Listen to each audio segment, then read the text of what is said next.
Hi, everyone. Welcome to Let's Be Social. I have a very exciting guest on today. He is a breakout reality star and true crime author. I'm honored and welcoming William Steele to my show. And he's going to tell you a little bit about himself and his background. And he's just doing amazing stuff. So I'm going to put it over to you, William. Thanks for joining us. Hey, thank you so much, B, for having me here. I've been following your stuff as well. You're a heck of a singer. I know you did something really special in the Hollywood Bowl. I don't know who gets to sing there, but I'm going to have you as a guest on my show, and you're going to tell people how they can find your music and your channel. So Thank you. I'm just glad to be here. Thank you so much. Thanks for being here. I'm honored. So let's start out with just tell me a little bit about your background and how you ended up getting to be a reality star.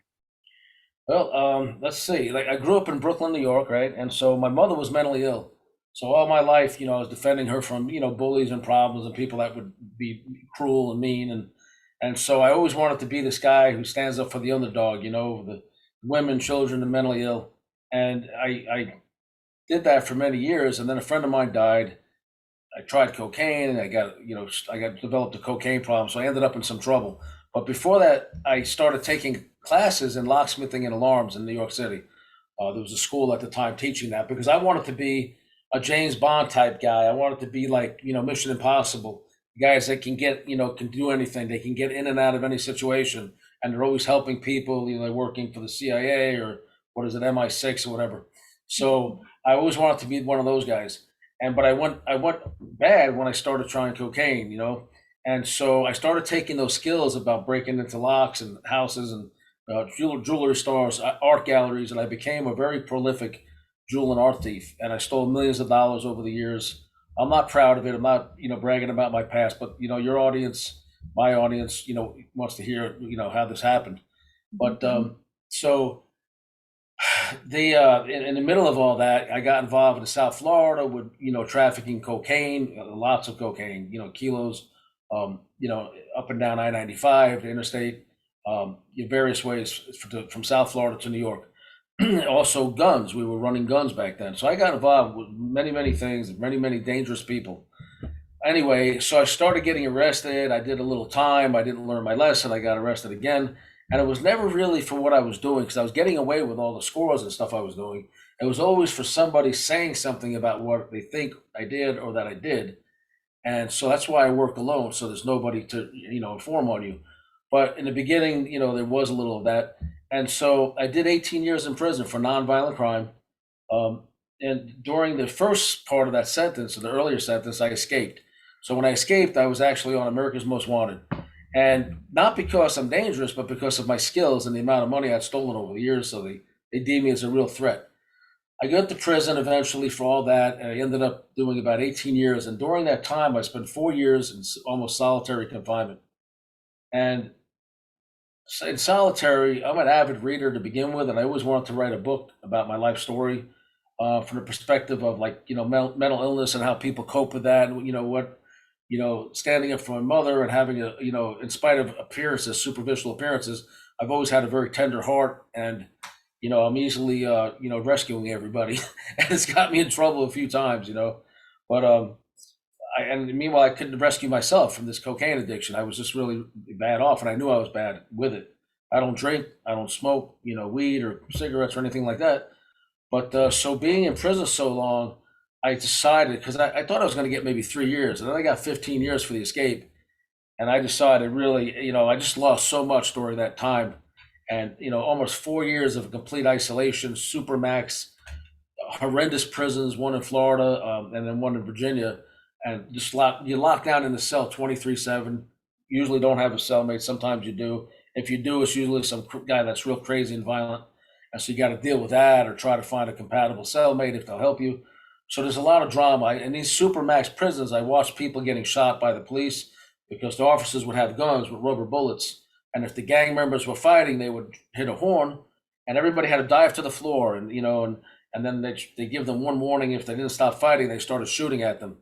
And so that happened one day, and I wasn't supposed to be in the Supermax, and they told us to get to our cells. No, they told us to lay down. They hit the siren, and I wasn't going to lay down on a dirty floor when my cell door was open. So I ran to my cell. When I sat down on my bunk and the door closed, I was covered in blood. And I wasn't part of this fight or anything. It was two gangs going at it in the day room. And I told my cellmate, I said, I knew it. I knew I was going to get shot in this damn place. I got caught by a ricochet. And so there's blood everywhere. He says, man, you didn't get shot. You ran in the cell so fast. Your head hit the shelf that my TV's on the top bunk. Oh, When you went into my bunk too fast and I glanced my head, but I thought it was a ricocheted bullet that got me in the cell. So he said after the fight was over, he said, "You want to call the officers, get some medical care?" I said, "No, they'll think we were fighting." And then, I don't know. Then I go to the hole. I go to lockdown. We're not fighting. It was just an accident. So I cleaned it up.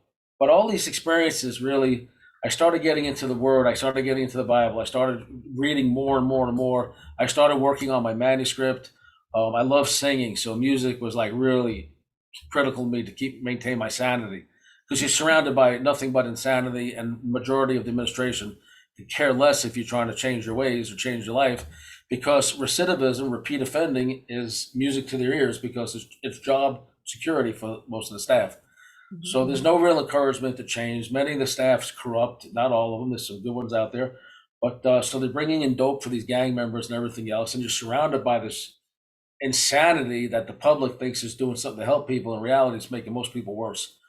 So I fought for programs. I started getting involved with the chaplain's office, the mental health department, the medical department, and I was helping them on the offender representative committee to try to help these inmates enforce their rights, like the adequate medical care, constitutional standards of medical care and all that, that even prisoners are allowed to get, but they don't do it for people in prison. They'd rather see you die than, it's $1,800 to cremate you, but it might be 300,000 to treat you for something. So they'd rather just let you die. They give you Tylenol and send you on your way. So there's a lot of misery, and so it was rewarding for me to be able to help people and tutor people. And I fought for college courses because that wasn't going on. They eliminated that years ago in different states.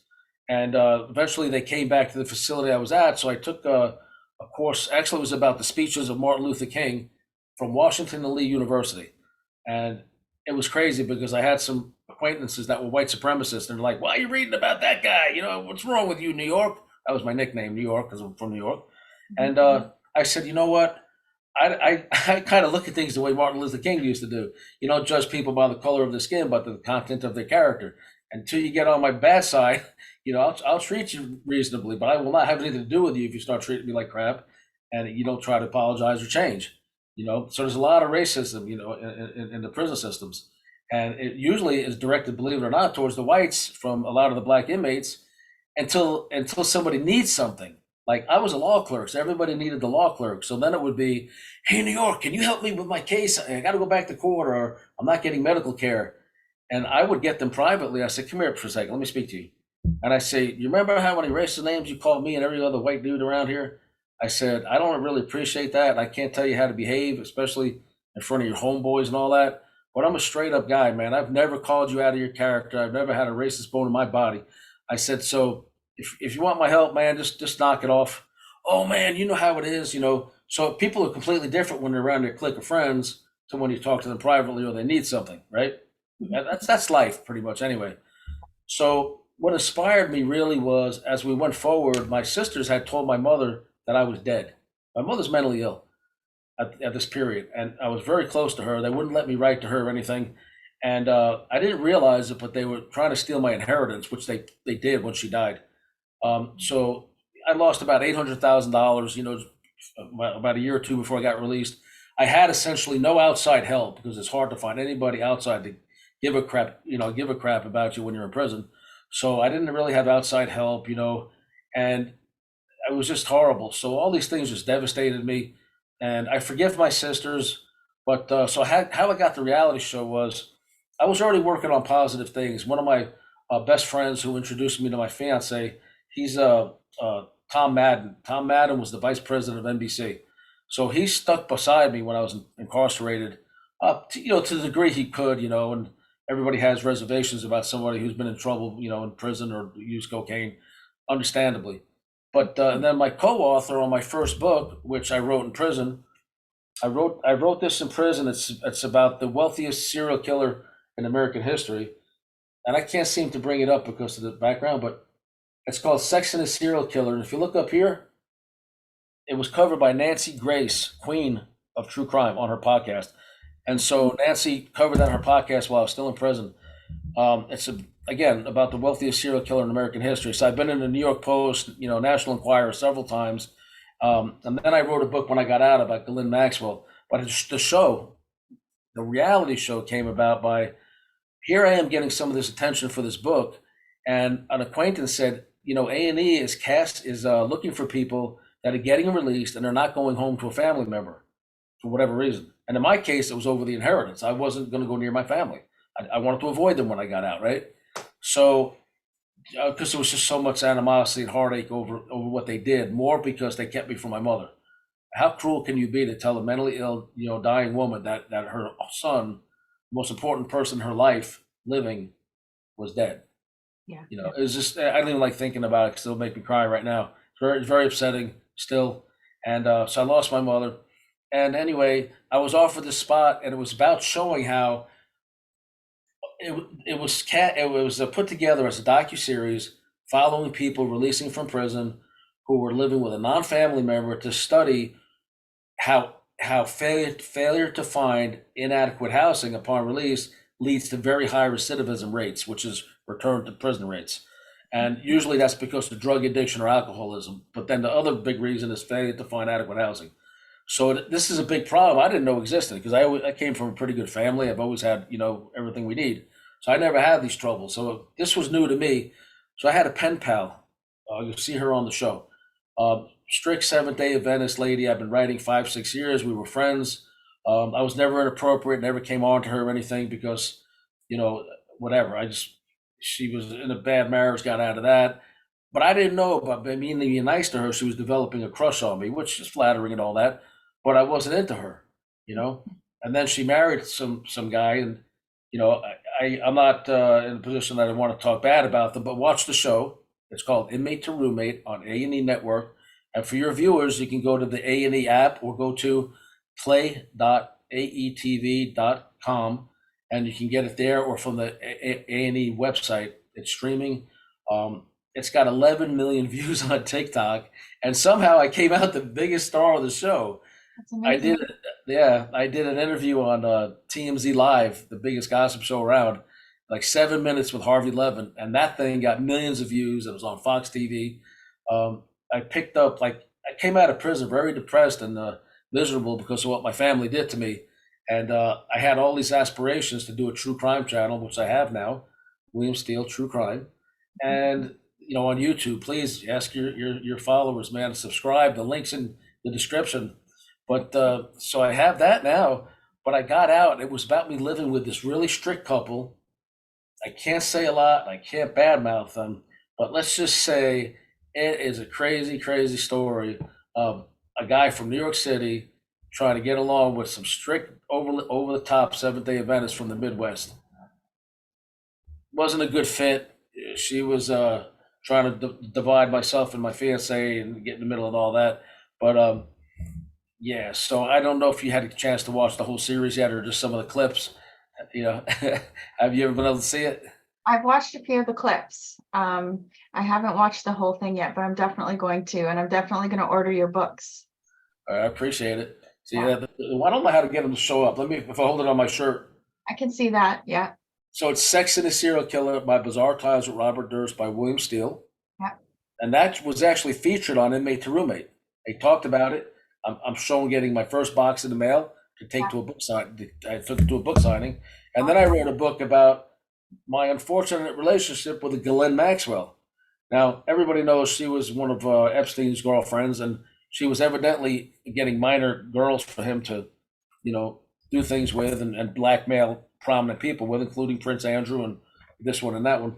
But so I knew her, and years ago, many years ago when I knew her, and I was at the Palm Beach house in the Palm Beach Epstein mansion on the water. multi-million-dollar gated community and all, gated home rather. And I knew him. He was real weird. And there was a situation where they were trying to kind of get me involved with what was going on. I suspected it because there was always teenage girls coming and going. And so I turned him down, like, to be with any of these women. I said, why are there so many women here? It looks kind of weird. He said, well, they're models and they're masseuses. They're giving him massages. I said, man, you guys are into a little more than that, man. I've got to get out of here because I'm not trying to stick around for that. And basically, I had many opportunities, but I turned it down. And then I started. I guess he had, because I was providing other things for them, cocaine once in a while and some other things. And when they were in Palm Beach, and for whatever reason, Ghislaine and I hit it off, and we started fooling around. And I was with her a few times with her adult assistant.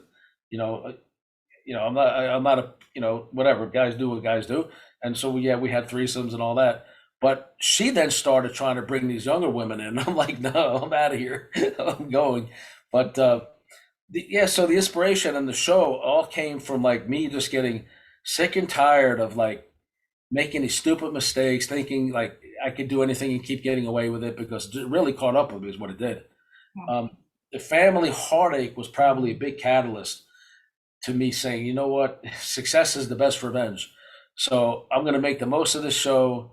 And now I've been offered a couple of movie deals. I have a second TV show. It's called Steal the Spotlight. And we're going to have singers on there too. So if you ever want to, sing for the show, but it's a second show. It's my own show now. And because we have 11 million views on TikTok for Inmate to Roommate, I don't know what they're planning. And if I knew, I wasn't allowed to talk about it. But read between the lines. It's a phenomenal network, and I love A&E, and I can do nothing but talk good about them and Sharp Entertainment. And shout out to my producer, Joe Ruzer. So inspiring to me during this time, what changed my heart really was a combination of intense heartache on the outside, going through really, really real heartache over family matters. And it's one thing to be abandoned in prison and like, this periods where, maybe somebody I wrote to once in a while would send you 50 or $100 to help you get a few things. But I went from being like really on top and probably making millions of dollars over the years and living very comfortably, South Florida, New York, traveling everywhere, to like a few years into my sentence, like having nothing, unless somebody in prison was looking out, because I do legal work. Now you couldn't charge for legal work. You're not allowed. But if somebody said, hey, here's $100 in commissary, I would accept it. So, but I was no consistent, pen pals or visits or anything. So I did all those years just like miserable, and then the heartache of losing my mother. So what really inspired me was like, that snapped something in me to want to go back to the guy I used to be, being a good guy who was really all about helping people. And like, if I was in my mother's life or somebody like me, my sisters would have never had this opportunity, because it would have been nipped in the bud somehow, whatever. But it is what it is. Like I said, I forgive my sisters. So all this, and one of them I was very close to. One I was never close to. She was always about money more than family, and it was just heartbreaking. So getting into the scripture a lot, reading a lot of Bible, really putting faith in practice. Some of the promises of God. I don't know if if you're really into the Bible or not, what kind of faith you have, but for me it was important. In that situation, you turn to that and you realize there is more to this world than just this flesh and blood. There's a spiritual realm around us we can't quite figure out, but it's real. It's there. So it gave me some peace and inspiration. Music, I love singing. I don't have the best voice, but I'm actually on my true crime channel going to start doing songs by Bill, like the music of my life.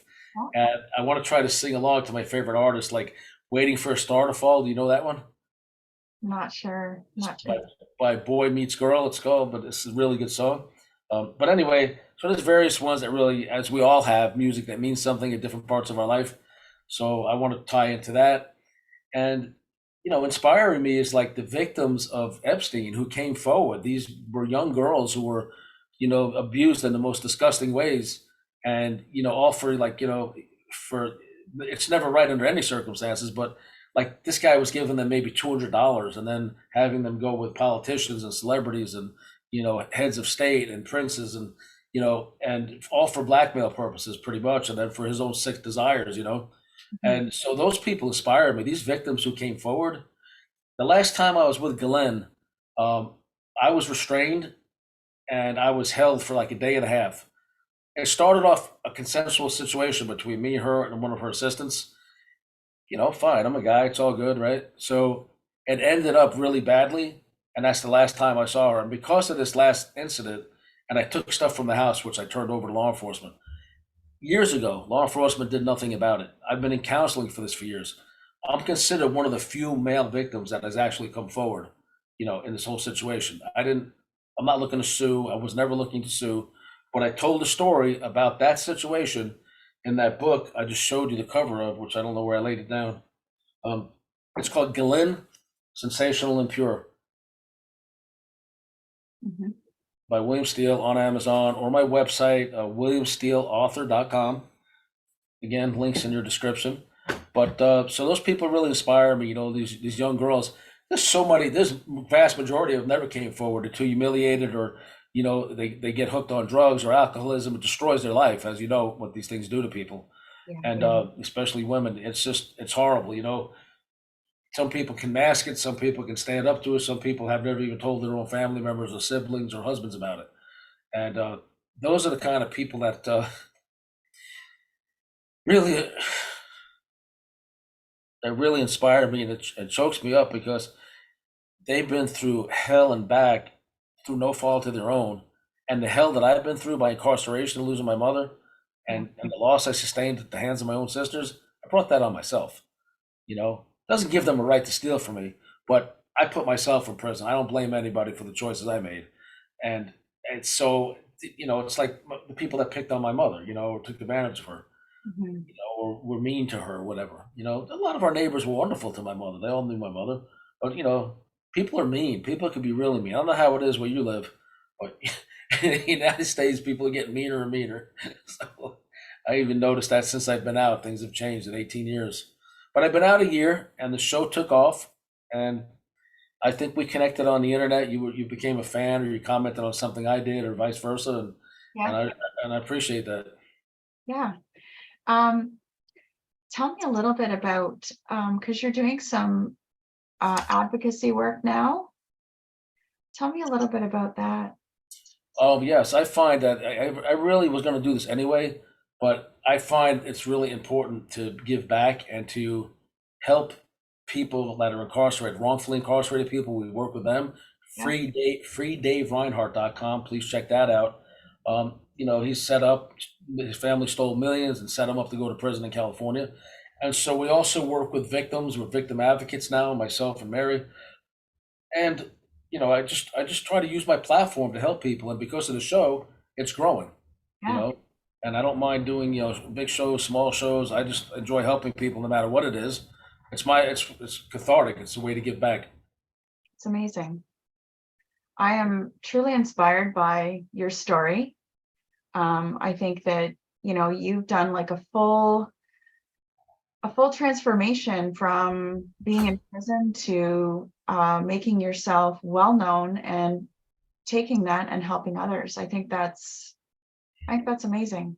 I think I think more people will take inspiration from your story and realize that, if they're in a similar situation, or people can change their lives no matter what their status is. It just goes to show. Right. You know.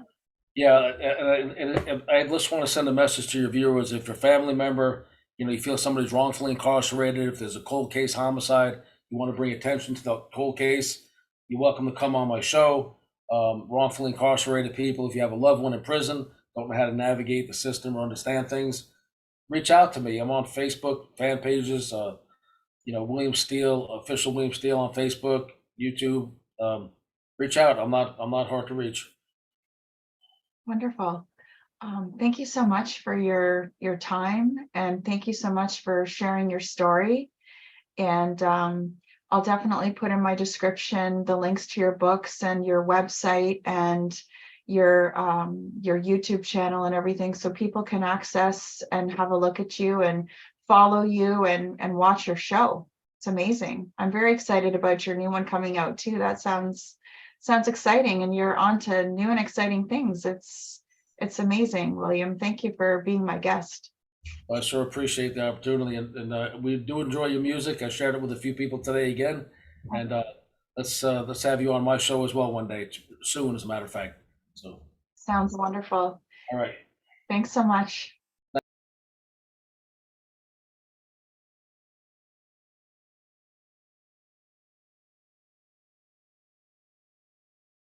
Nice meeting you. Nice meeting.